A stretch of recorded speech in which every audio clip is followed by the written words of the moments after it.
You're walking through a bustling English market on a crisp morning in 1847. The air fills with the sounds of merchants hawking their wares, cattle lowing in their pens, and coins clinking in eager hands. But then you hear something that makes your blood run cold. Come one, come all, fine wife for sale, young, hard-working, and comes with a strong constitution. You turn toward the voice and witness a scene that will haunt you forever.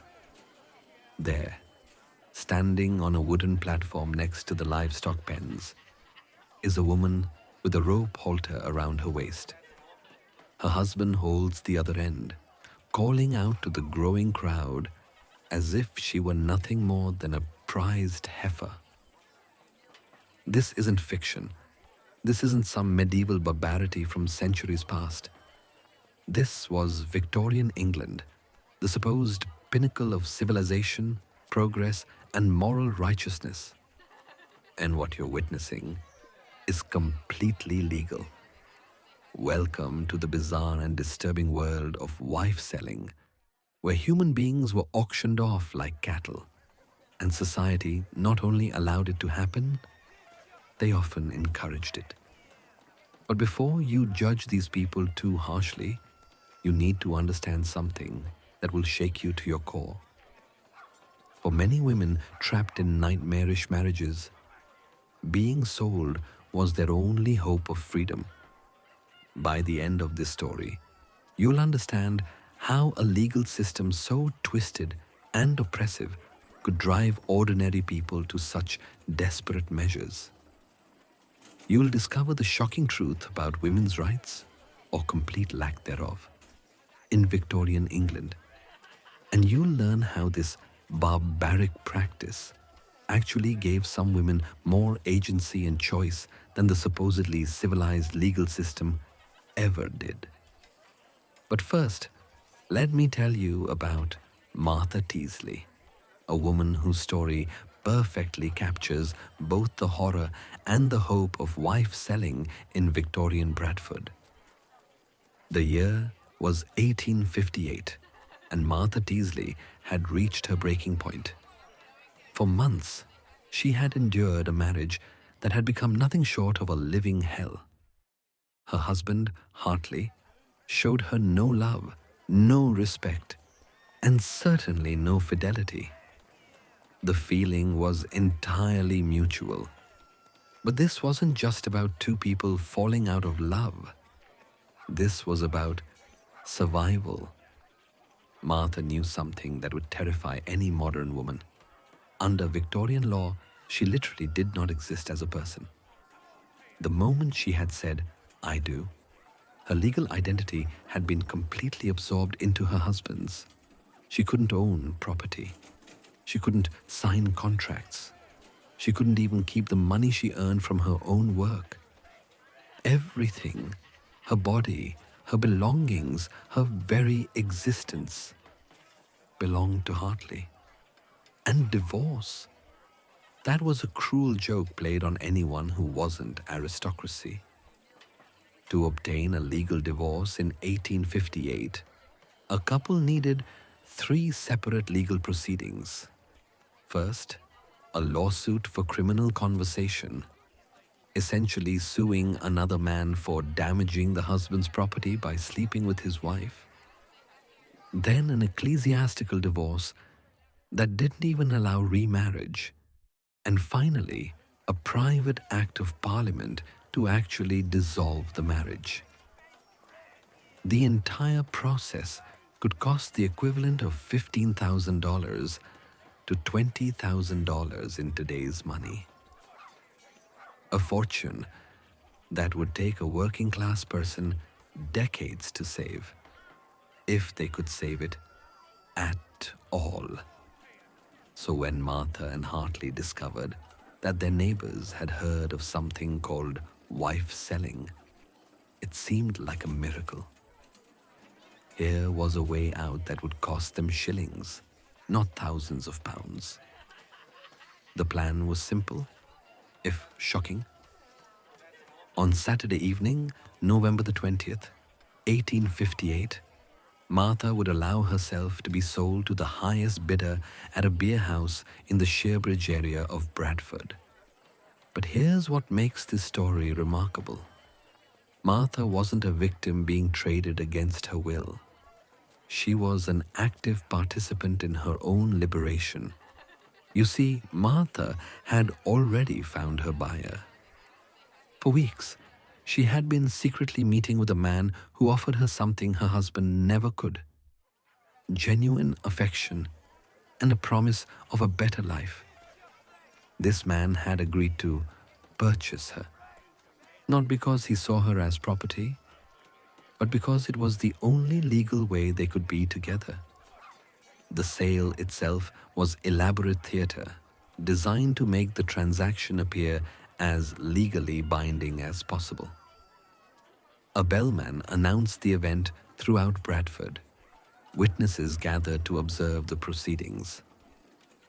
Hartley led Martha into the beer house with a halter around her neck, the symbolic representation that wives were legally equivalent to livestock. "Ladies and gentlemen," Hartley announced to the crowd, "I offer for sale my wife, Martha, a woman of good character and strong constitution. She can cook, clean, and manage a household with remarkable efficiency." The bidding began. Mock bids were called out to create the appearance of a genuine auction. But everyone in that room knew this was really about giving Martha and her lover a legal-sounding way to be together. When the hammer fell at 15 shillings, Martha walked away arm in arm with her new husband, smiling for the first time in months. But then something went wrong. It was afterwards discovered, reported the Bradford Observer, that some formality considered essential had been overlooked, and it was determined to have another sale on Monday. What formality had been missed? The historical record doesn't tell us. Perhaps a witness hadn't signed properly, or maybe the payment hadn't been recorded correctly. Whatever the case, the community took this seriously enough that they insisted on a do-over. On Monday morning, November 22nd, the bellman once again walked through Bradford streets announcing the sale. That afternoon, Martha returned to the same beer house, once again placed a halter around her neck, and allowed herself to be sold a second time. This time, the formalities were perfect. Martha Teasley's story perfectly captures the bizarre contradiction at the heart of wife selling. On the surface, it looks like the ultimate degradation: a woman reduced to livestock, sold to the highest bidder. But dig deeper, and you discover something remarkable. Wife selling often gave women more control over their destinies than the supposedly civilized legal system ever did. Because here's the truth that will shock you. In the vast majority of documented cases, women weren't victims of wife selling. They were the architects of their own escape. To understand why rational people would resort to something as seemingly barbaric as wife selling, you need to understand just how completely the legal system had trapped married women. The doctrine that governed every aspect of their lives had a name: coverture. William Blackstone, the most influential legal scholar of the 18th century, explained coverture with chilling precision. By marriage, the very being or legal existence of a woman is suspended, or at least incorporated or consolidated into that of the husband, under whose wing, protection, or cover she performs everything. Let that sink in for a moment. A woman's very being was suspended. She ceased to exist as a person in the eyes of the law. This wasn't just theoretical legal nonsense. It had devastating real-world consequences that affected every aspect of a married woman's life. Imagine you're a woman in 1840. You inherit a house from your father. The moment you marry, that house no longer belongs to you. It belongs to your husband. He can sell it, mortgage it, or give it away without your consent. You work as a seamstress and earn money to support your family.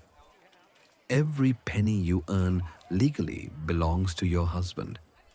He can spend it on alcohol, gambling, or another woman, and you have no recourse whatsoever. Your husband beats you? Too bad. Under coverture, he has the legal right to discipline his wife. He abandons you and the children? Doesn't matter. He still controls all the property, and you can't even sign a lease for lodging without his permission. But perhaps most cruelly, if you somehow manage to leave your abusive husband, you would lose everything. Your children, your property, even the clothes on your back. Everything legally belonged to him. Caroline Norton, a prominent poet and women's rights advocate, learned this lesson in the most painful way possible. In 1836, her abusive husband not only took control of all her literary earnings, but also kidnapped their 3 young sons and refused to let her see them. When Caroline tried to fight back in court, she discovered a horrifying truth. She had no legal right to her own children. They were her husband's property, just like everything else.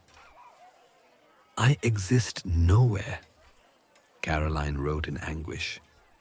"I am nothing in law." And if a woman wanted to end this legal nightmare through divorce, the system had made it virtually impossible for anyone but the wealthy elite. Before 1857, divorce required 3 separate legal proceedings. First came a lawsuit for criminal conversation. Essentially, the husband had to prove another man had slept with his wife and damaged his property. This already bizarre requirement was based on the legal fiction that adultery decreased a wife's value, like damage to livestock. But even winning this lawsuit didn't grant a divorce. It merely opened the door to the second step, an ecclesiastical divorce that didn't actually allow either party to remarry. Finally, if a couple wanted the right to start new lives, they needed a private act of parliament, essentially a custom law written just for them.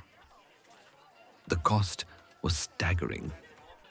Legal historians estimate that obtaining a full divorce cost anywhere from £500 to £2,000, the equivalent of $15,000 to $60,000 in today's money.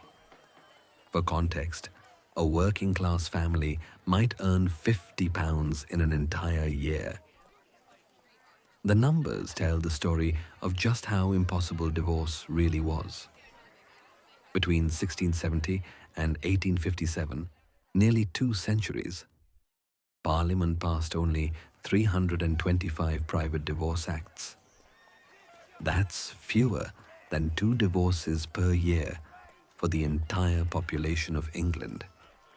But the system wasn't just expensive, it was also deeply sexist. A man could divorce his wife simply by proving her adultery. But a woman? She had to prove not only that her husband had committed adultery, but also that he had committed an additional serious offense: rape, sodomy, incest, bigamy, or extreme cruelty.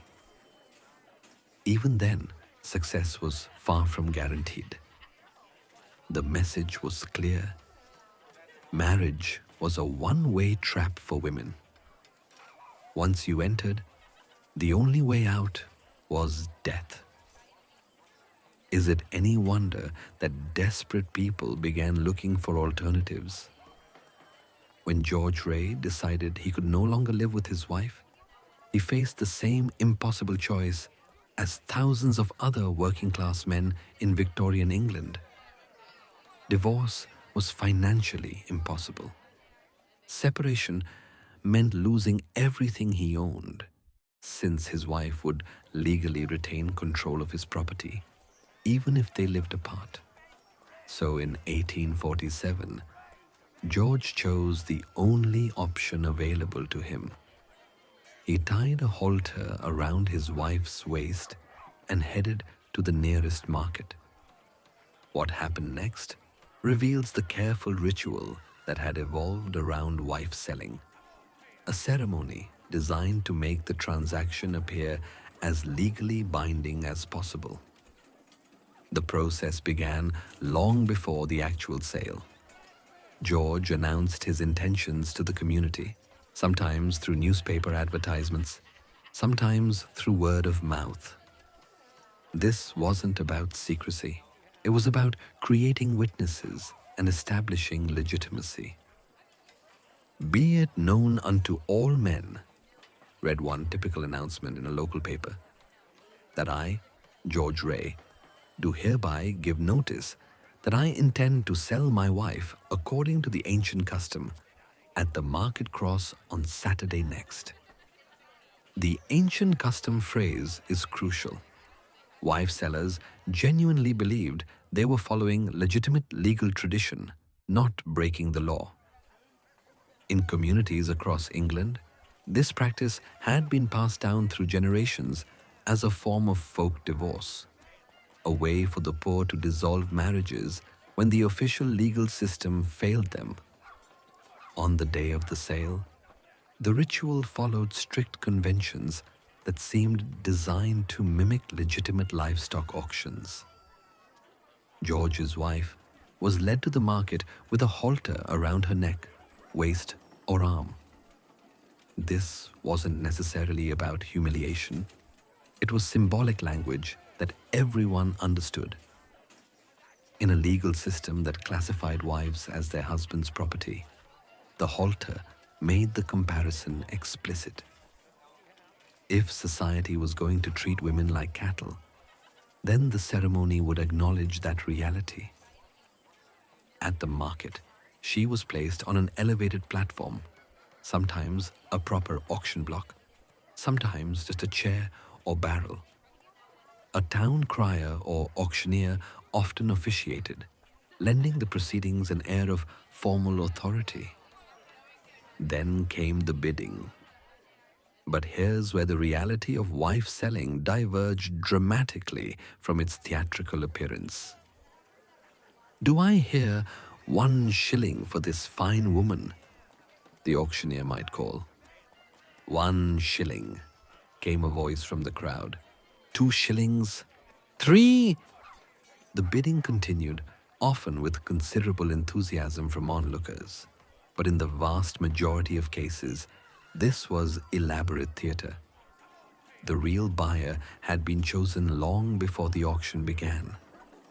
Historical records reveal that wife selling almost always followed one of 2 patterns. In the first, the wife had already chosen her new partner, often a man she'd been having an affair with or someone who had courted her before her marriage. The auction was simply a public way of legitimizing their relationship.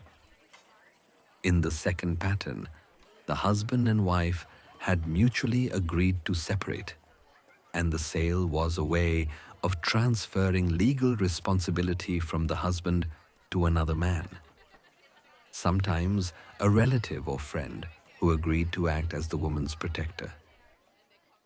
When the hammer fell, George received his payment, 1 shilling from William Harwood.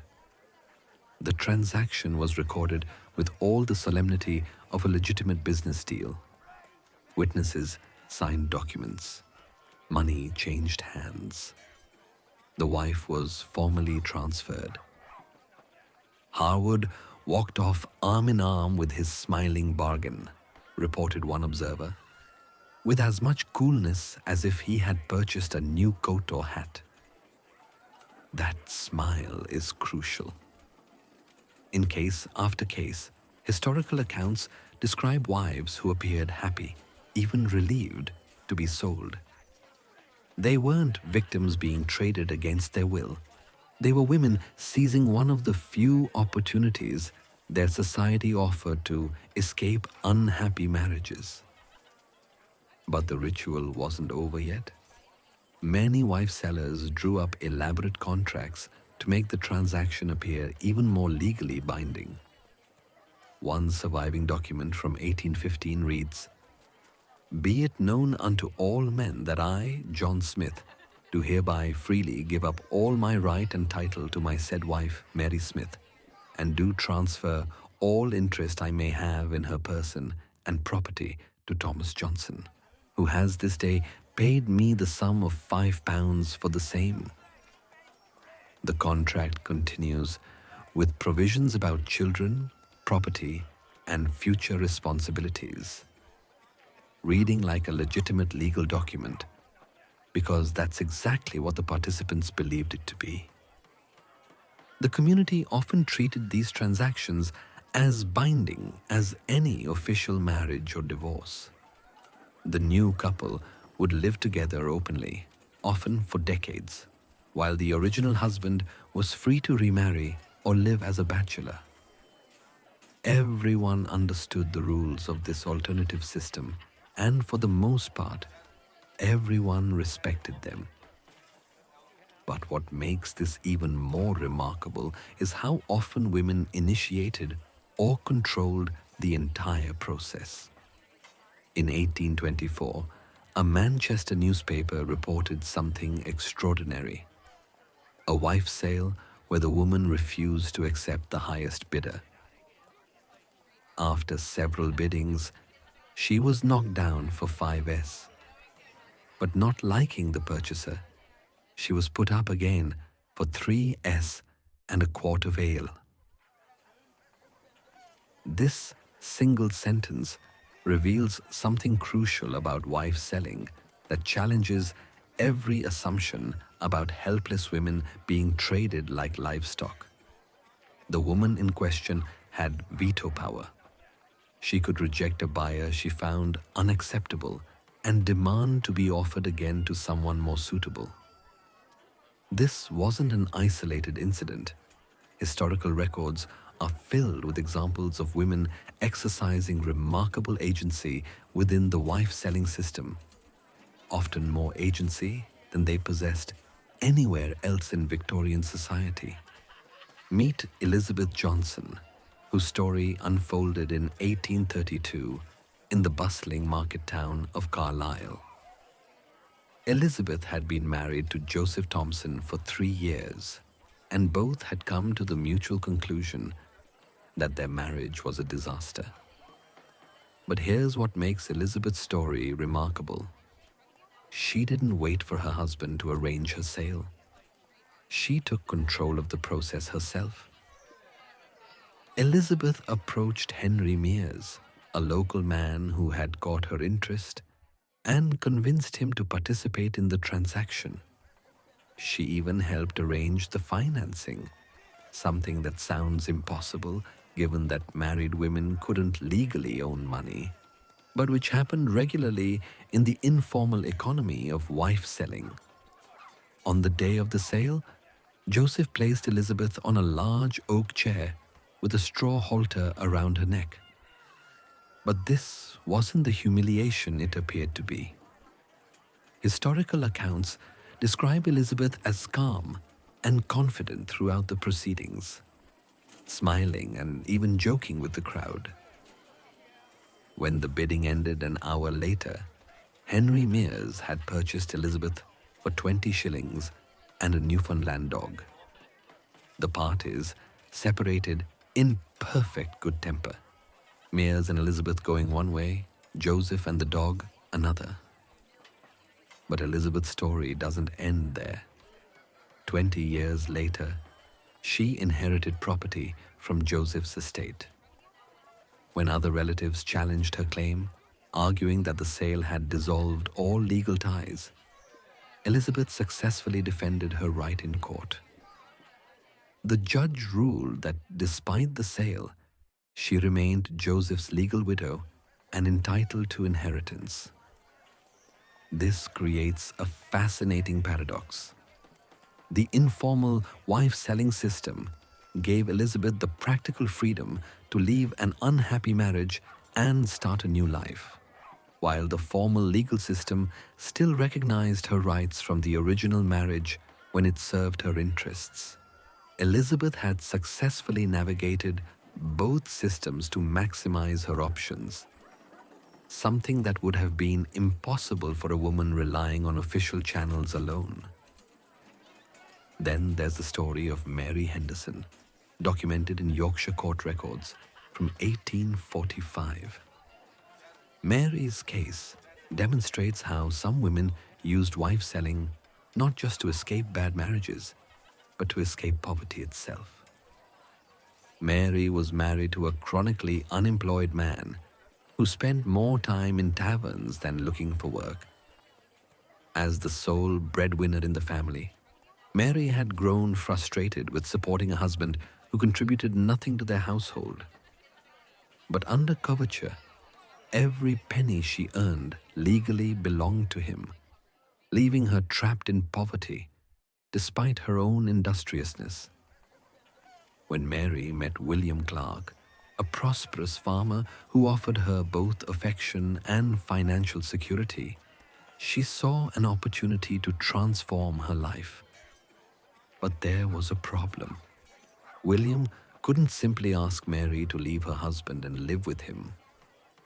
That would make her legally a kept woman with no social standing and no protection if William decided to abandon her. Wife selling offered a solution that served everyone's interests.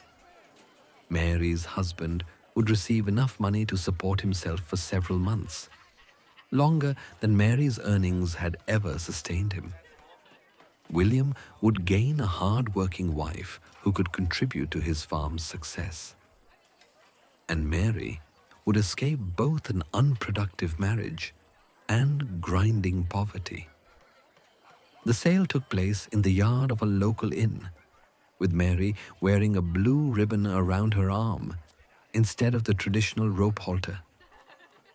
The ribbon was her choice, a small but significant assertion of dignity within the ritual. William paid £15 for Mary, a substantial sum that reflected both her value as a partner and his serious commitment to the relationship.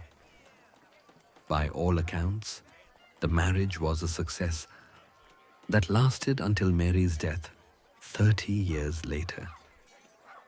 What's remarkable about Mary's story is how she transformed wife selling from a transaction between men into a tool for her own economic and social advancement. She didn't wait to be rescued. She orchestrated her own escape.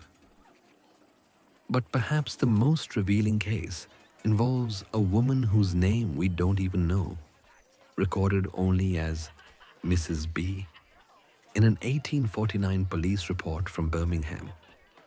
Mrs. B had been sold by her husband to another man 6 months earlier. The transaction seemed straightforward. An unhappy marriage dissolved, a new relationship begun. Everyone satisfied with the arrangement. But then Mrs. B did something unprecedented. She filed a complaint with the local magistrate, claiming that her new husband was treating her poorly and demanding that the original sale be reversed. The magistrate was baffled. He had no legal framework for adjudicating a wife sale dispute. Officially, the entire transaction was meaningless. Mrs. B was still legally married to her original husband, regardless of any market ceremony. But Mrs. B wasn't interested in legal technicalities. She understood that in her community, wife selling carried real social weight. People who participated in or witnessed these ceremonies treated them as legitimate. And if the community recognized the authority of wife selling, then it should also recognize her right to seek redress when the system failed her. The magistrate ultimately dismissed the case, but not before acknowledging that Mrs. B had a point. The informal system of wife selling had created its own set of rights and obligations that existed parallel to official law. And women like Mrs. B were demanding that those rights be respected. These stories revealed something profound about women's experiences in Victorian England. While the formal legal system offered them no agency, no control, and no escape from bad marriages, the informal system of wife selling actually provided all three. Women could choose their buyers. They could reject unacceptable offers. They could initiate the process themselves. And they could even seek remedies when things went wrong. Wife selling, for all its shocking appearance, sometimes offered women more genuine choice than any other institution in their society. The question that haunts anyone studying wife selling is simple. How did supposedly civilized society allow this to happen? How did communities across England watch women being led to market with halters around their necks and not only fail to intervene, but often actively participate in the spectacle? The answer lies in a perfect storm of economic desperation, legal impossibility, and social pragmatism that made wife selling seem not just acceptable, but necessary. Consider the case of Joseph Wilson, a farm laborer in Yorkshire whose story illustrates the impossible choices facing working-class families in Victorian England. In 1834, Joseph married Sarah, believing he had found a partner who would help him build a stable life. For 2 years, they struggled together against poverty, unemployment, and the constant threat of the workhouse. But then came the crisis that would destroy their marriage. Sarah fell ill and could no longer work. Under normal circumstances, a husband would support his ailing wife. But Joseph lived in a society that offered no safety net for the poor. If Sarah couldn't work and Joseph's meager earnings couldn't support them both, they faced 3 options: starvation, the dreaded workhouse, or separation. But separation created its own problems. Under the law of coverture, Joseph remained financially responsible for Sarah even if they lived apart. If she ended up in the workhouse or required poor relief, the local authorities would come after Joseph for reimbursement. A man could be imprisoned for failing to support a wife he no longer lived with. This legal trap had created a paradox. Men couldn't afford to stay married to wives they couldn't support, but they also couldn't afford to leave them. Wife selling offered an elegant solution to this impossible situation. If Joseph could transfer legal responsibility for Sarah to another man, someone better able to care for her, then everyone benefited. Sarah would receive better care, Joseph would escape crushing financial obligations, and the new husband would gain a partner, hopefully one who would recover her health and become an asset to his household. The local poor law authorities not only tolerated this arrangement, they sometimes actively encouraged it. Historical records from multiple parishes show poor law commissioners actually forcing men to sell their wives rather than continue providing poor relief to unsupported families. In 1837, a Yorkshire magistrate openly stated that he did not believe he had the right to prevent wife sales because they served a useful social function. This official tolerance reveals something crucial about wife selling. It wasn't seen as a crime against women, but as a practical solution to systemic social problems. The economic logic extended beyond individual families to entire communities. In an age before divorce, formal welfare systems, or women's employment opportunities, wife selling provided a safety valve that prevented social breakdown. Consider what happened in communities where wife selling was actively suppressed. Historical records show higher rates of domestic violence, child abandonment, and vagrancy.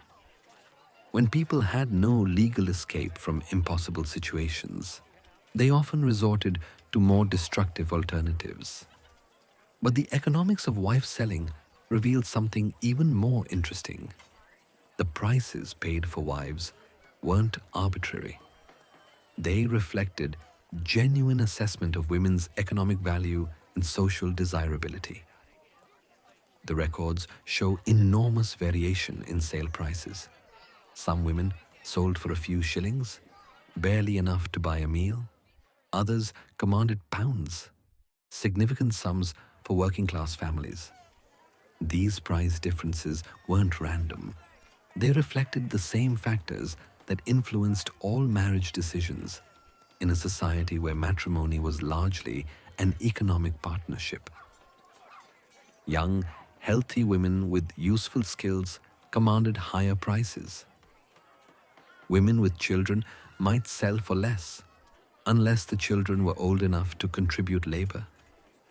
Women known for their industriousness, cooking abilities, or household management skills were valued more highly than those with reputations for laziness or difficulty. This might sound cold and calculating to modern ears, but it reflected economic realities that shaped all aspects of Victorian life. Marriage, for most people, was primarily an economic alliance. Love was a luxury few could afford. The price structure also reveals something remarkable about female agency within the system. Women who commanded higher prices had more options, more leverage, and more ability to shape their own destinies.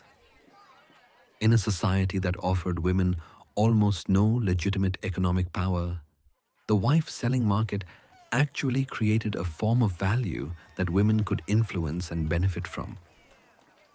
But perhaps most significantly, the economics of wife-selling demonstrate how completely the formal legal system had failed ordinary people.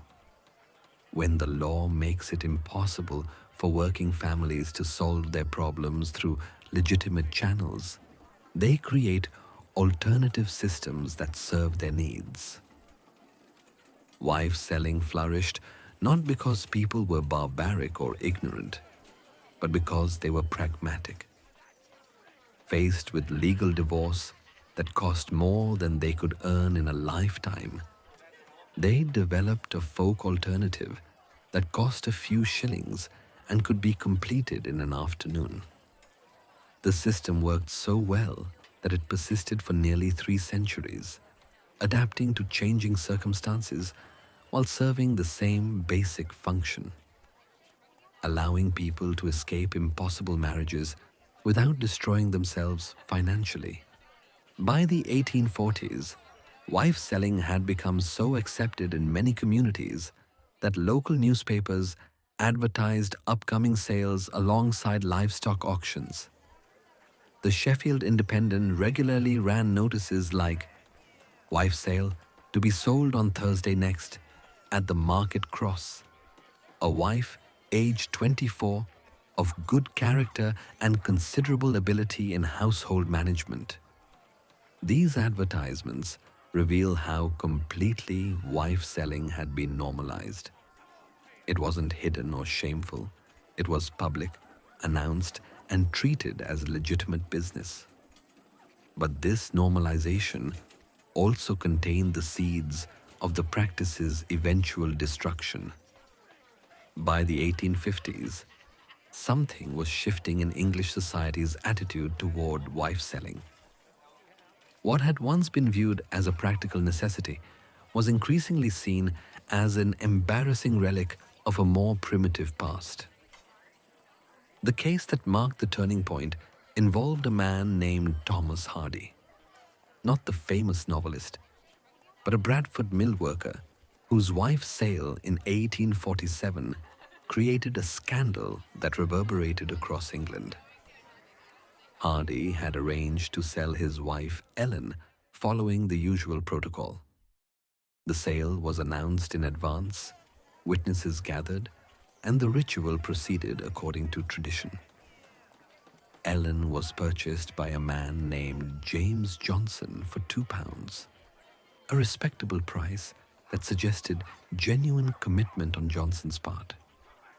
But this time, something went wrong. A local magistrate happened to hear about the sale and decided to make an example of the participants.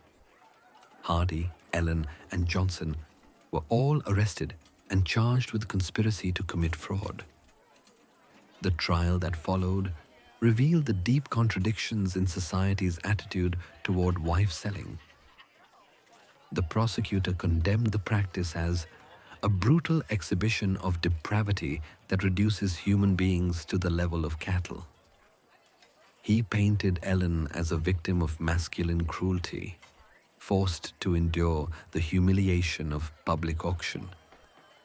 But when Ellen took the witness stand, she told a very different story. She testified that she had been miserable in her marriage to Hardy, that she had initiated the discussions about a sale, and that she was delighted with the outcome. "I am happier now than I have been in years," she declared. "Mr. Johnson treats me with kindness and respect that my first husband never showed." The magistrate was clearly uncomfortable with Ellen's testimony. It undermined the narrative of female victimhood that justified legal intervention. If Ellen was happy with the arrangement, what exactly was the crime? The answer lay not in what had happened to Ellen, but in what wife selling represented to an increasingly middle-class society obsessed with respectability and progress. Victorian England was experiencing a transformation in how it viewed itself. The Industrial Revolution had created new wealth, new social classes, and new anxieties about maintaining civilization and order. The emerging middle class looked at practices like wife selling and saw embarrassing reminders of England's rough, unrefined past. Reformers like William Wilberforce and Lord Ashley had spent decades campaigning to eliminate what they saw as barbaric customs. Bull-baiting, cockfighting, public executions, and other forms of popular entertainment that offended refined sensibilities. Wife selling fit perfectly into this category of practices that needed to be suppressed in the name of moral progress. But the campaign against wife selling faced a fundamental problem. It actually worked better than the legal alternatives. In 1857, Parliament finally passed the Matrimonial Causes Act, which established England's first civil divorce court and made divorce theoretically available to the middle class. Reformers hoped this would eliminate the need for folk alternatives like wife selling. But the new system still left the poor behind. Even the cheaper civil divorce cost far more than working class families could afford. The elaborate legal procedures required lawyers, court fees, and documentation that remained beyond the reach of ordinary people. The result was a two-tier system: legitimate divorce for those who could afford it, and continued reliance on wife selling for everyone else. This created an uncomfortable situation for authorities. They were increasingly embarrassed by wife selling, but had no practical alternative to offer the people who relied on it.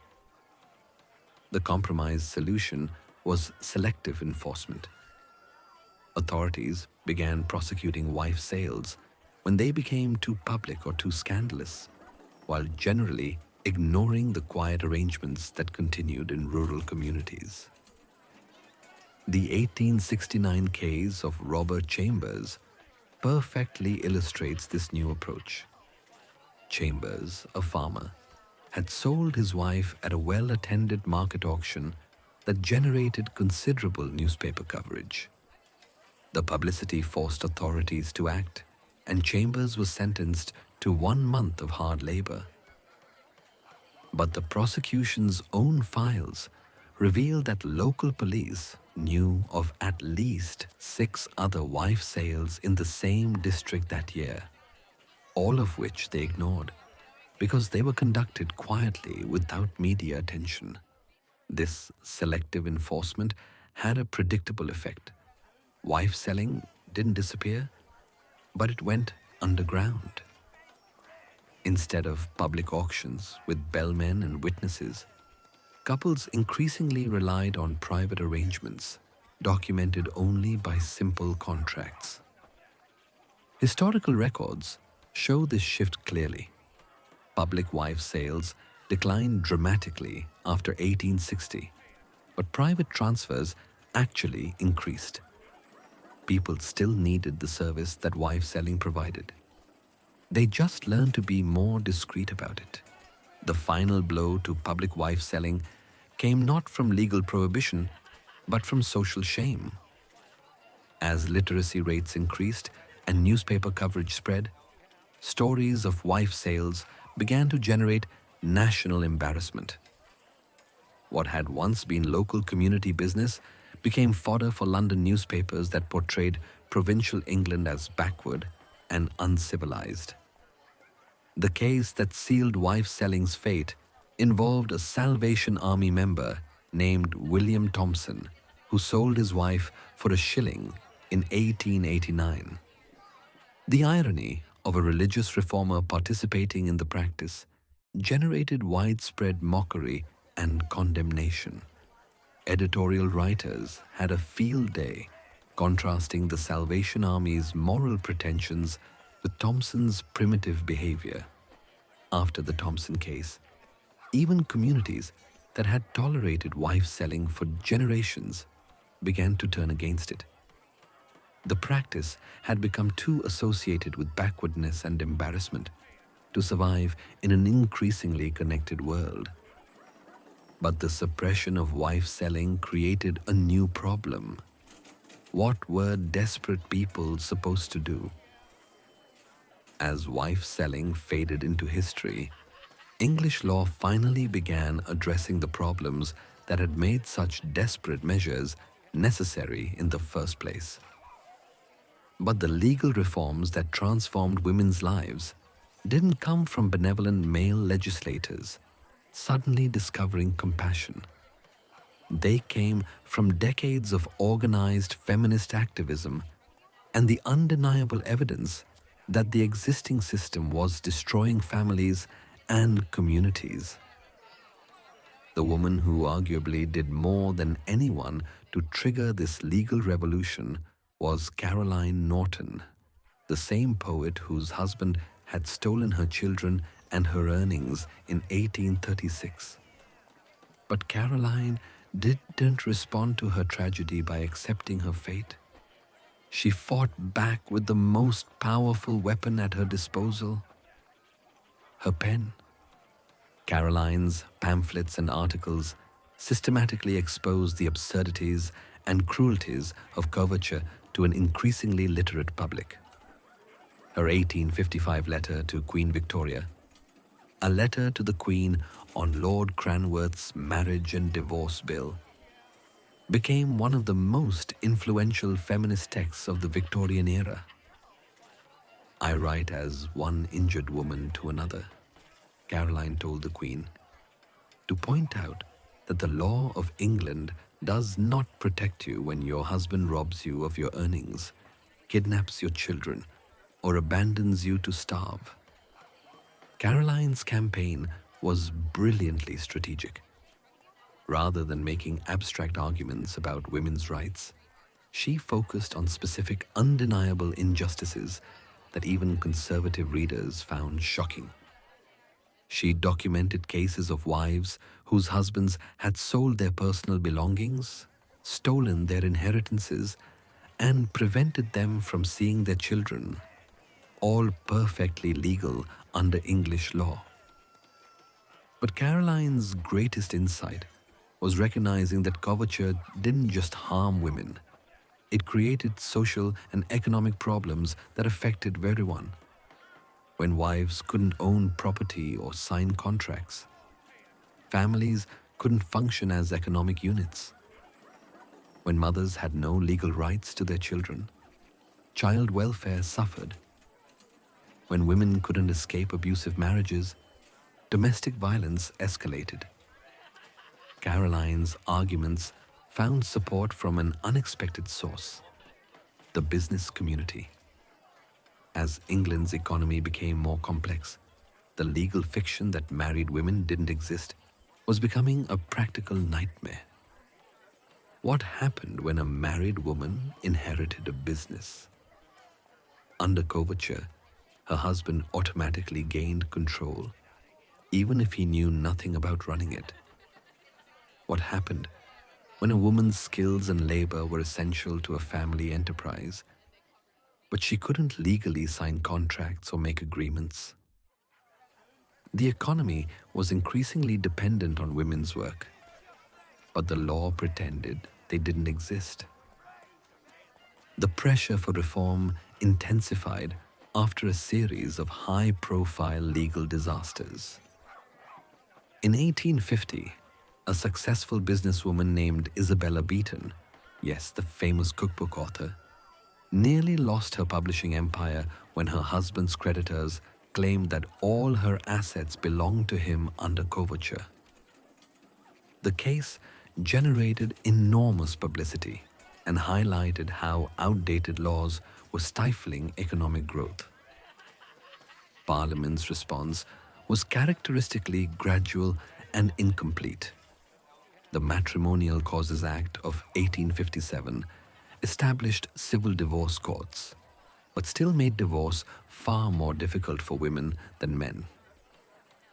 The Married Women's Property Act of 1870 allowed wives to keep their earnings, but only applied to future marriages and covered only limited types of property. These halfway measures satisfied no one. Feminists pointed out that the reforms left most women's problems unsolved. Conservatives complained that any change to coverture threatened the foundation of civilized society. And ordinary families continued to rely on folk solutions like wife selling because the official alternatives remained inadequate. The breakthrough came in 1882 with the Second Married Women's Property Act. This law finally granted married women the right to own and control property independently of their husbands. For the first time in English history, a married woman was recognized as a separate legal person with her own rights and responsibilities.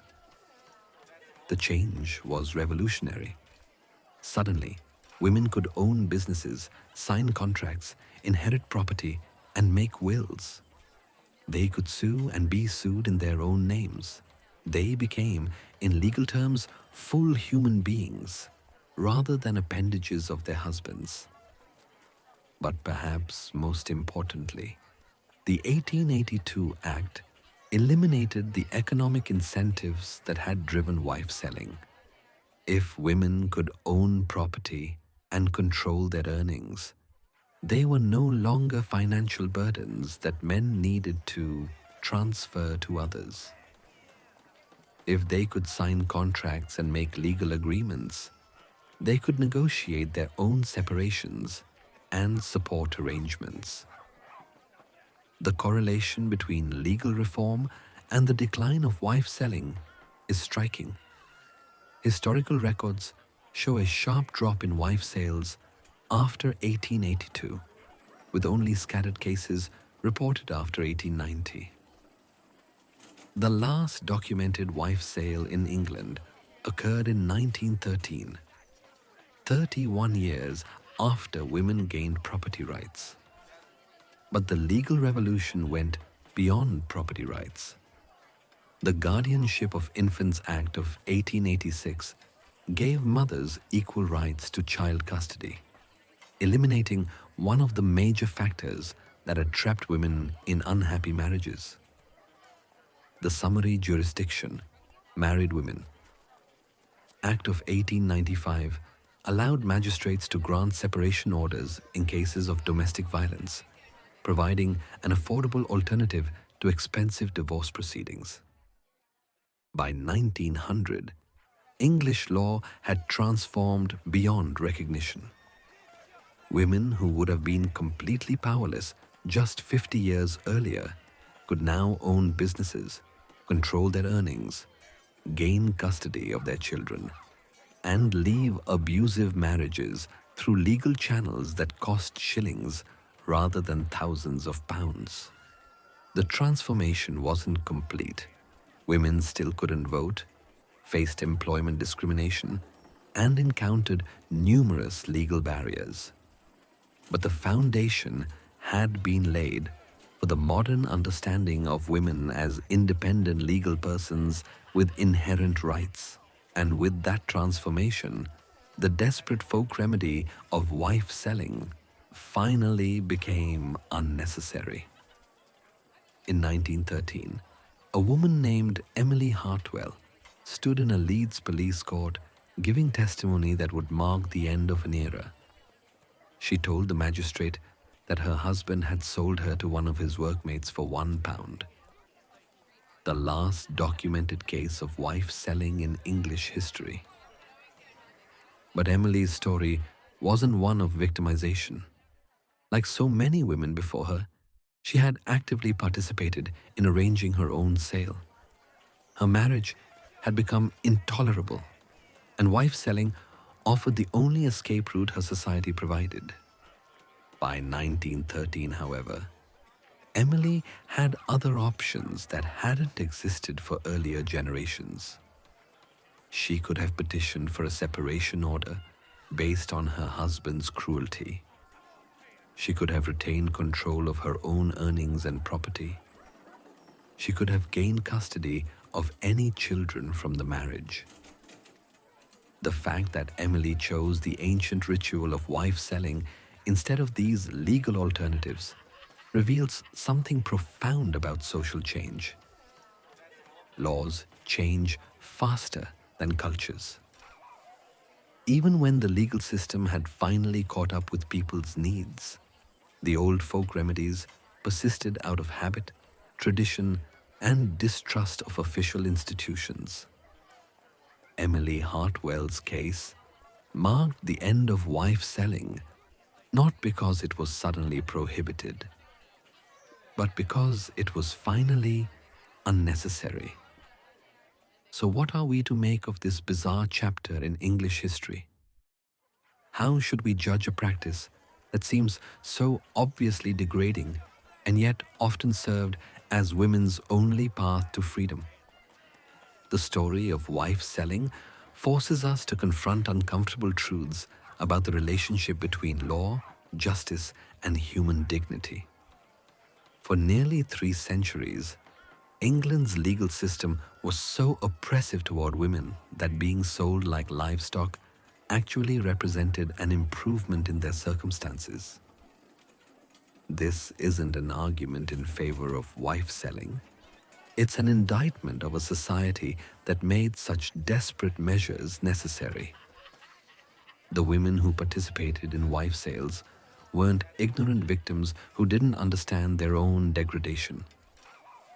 They were intelligent people making rational choices within an irrational system.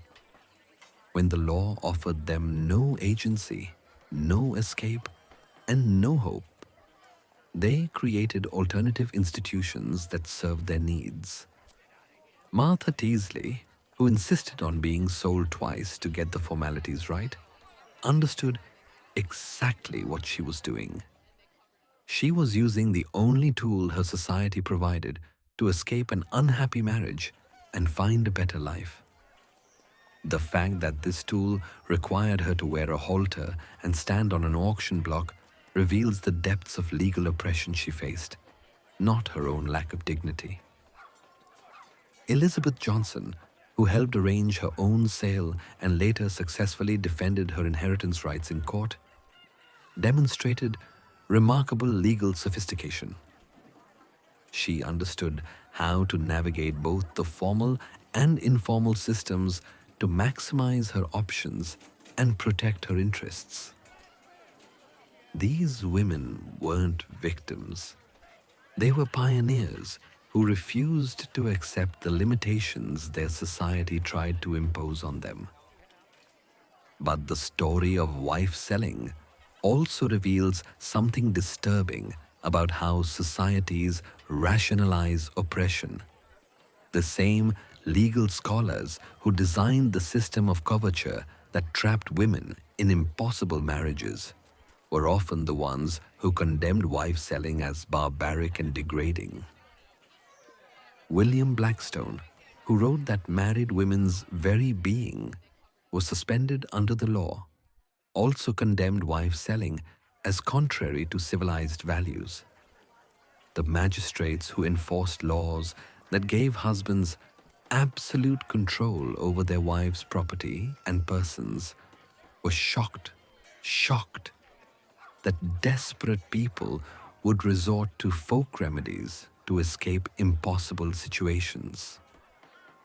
This moral blindness isn't unique to Victorian England.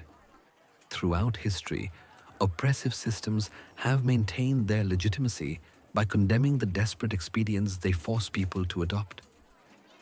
The powerful create impossible situations, then express horror when people find imperfect solutions. The lesson for our own time is clear. When legal systems fail to serve people's basic needs, people will create alternative systems that do. These alternatives may be imperfect, even degrading, but they exist because the official alternatives are worse. Today's examples are all around us. When immigration laws make legal entry nearly impossible, people risk their lives with human smugglers. When housing costs make legal accommodation unaffordable, people create informal settlements. When medical costs exceed people's ability to pay, they turn to unlicensed practitioners or dangerous self-medication. In each case, the powerful condemn these alternatives as dangerous or degrading while ignoring the failures of official systems that made them necessary. The story of wife selling also offers hope. Legal systems that seem permanent and unchangeable can be transformed when enough people recognize their failures and demand better. The activists who fought coverture faced arguments that sound familiar today. Changing the law would destroy families, undermine social stability, and contradict natural order. Caroline Norton was told that giving women property rights would lead to the breakdown of marriage and the collapse of civilization. The same arguments were made against women's suffrage, equal employment rights, and reproductive freedom. But societies that have extended genuine legal equality to women haven't collapsed. They've prospered. Countries with the strongest women's rights tend to be the most economically successful, socially stable, and politically free. The correlation isn't coincidental. when half the population is excluded from full participation in legal, economic, and political systems, those systems operate at half capacity. When everyone can contribute their talents and energy, everyone benefits.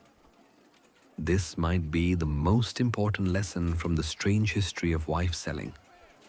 Oppressive systems don't just harm their direct victims, they waste human potential and create social problems that affect everyone. The women who endured wife selling possessed intelligence, creativity, and determination that could have contributed enormously to their communities if they had been given proper opportunities. Instead, their society forced them to channel those qualities into desperate expedients for basic survival. How many potential scientists, entrepreneurs, artists, or leaders were lost because their society treated them as property rather than people? How much progress was delayed because half the population was excluded from full participation in social and economic life? We'll never know what those women might have accomplished if they had been born into a more just society. But we can honor their memory by ensuring that future generations of women and men have the opportunities they were denied. Picture this. You're walking through a modern English town on a Saturday morning. The marketplace bustles with activity. Farmers selling fresh produce, artisans hawking their crafts, families enjoying a day out together. But something is conspicuously absent. There's no auction block where desperate people sell their most precious possessions to escape impossible circumstances. There's no halter around anyone's neck, no crowd gathered to bid on human beings, no magistrate wondering whether he has the right to intervene. This absence isn't accidental. It's the result of centuries of legal and social progress that we often take for granted. Today, if Martha Teasley found herself trapped in an abusive marriage, she could file for divorce at a cost of a few £100 rather than several thousand. She could retain custody of her children, control her own earnings, and start a new life without requiring anyone else's permission. If Elizabeth Johnson wanted to leave an unproductive husband for a more promising partner, she could do so through legal separation or divorce. She wouldn't need to orchestrate an elaborate public ceremony designed to create the appearance of legitimacy for what should be a basic human right. If Caroline Norton faced a husband who stole her earnings and kidnapped her children, she could invoke laws specifically designed to protect women from such abuse. She wouldn't have to spend decades campaigning for legal changes while watching other women suffer the same injustices. These transformations didn't happen automatically or inevitably. They required the courage of people who refused to accept that degrading folk remedies were the best their society could offer.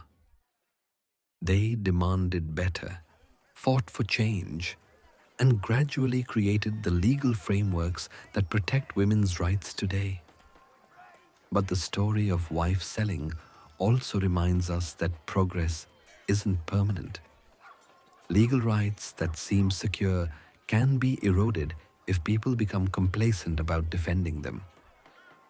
The same arguments that once justified coverture, that traditional arrangements serve natural order and social stability, are still made today against women's equality in various forms. The price of progress is eternal vigilance. Every generation must decide whether to defend the rights their predecessors fought to establish or allow them to slip away through neglect or active hostility. The women who endured wife selling couldn't have imagined the freedoms that modern women enjoy.